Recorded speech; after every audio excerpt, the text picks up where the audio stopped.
For centuries, the study of the universe and the mind were separate disciplines.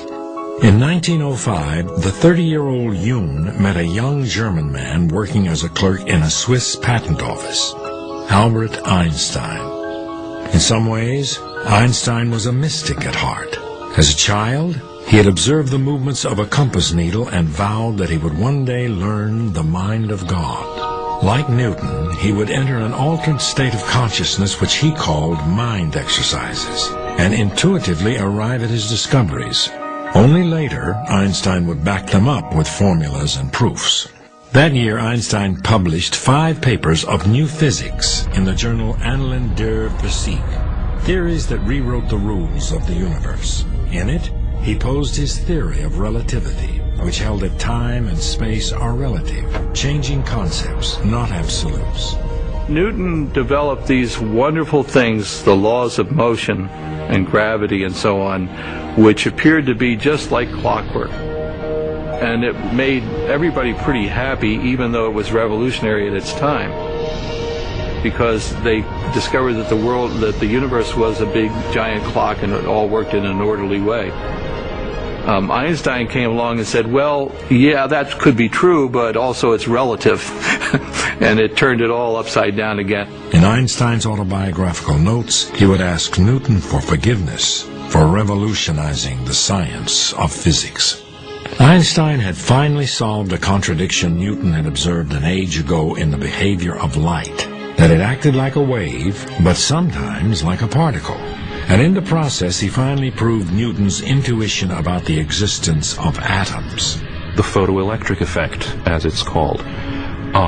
If you shine a bright light onto a piece of metal, it'll knock electrons loose. And the wave theory was simply not accounting for the details of how that happened. Then came Einstein in 1905 and was able to account for the photoelectric effect perfectly by saying that when light interacts with the metal, it comes in discrete bundles of energy that depend only on the frequency of the light and not its intensity. So it's still a wave. I mean, frequency is fundamentally a wave concept, but it's acting like a particle. Years later, Jung reported that Einstein's genius had influenced his entire body of intellectual work. And Einstein's photoelectric theory laid the foundation for the later contradictions of the subatomic world, quantum physics. Consciousness appeared to affect the universe. Einstein had a very strong, basically philosophical conviction that a theory of physics should be complete, that if you know everything there is to know about a system, you can predict everything that it will do thenceforward.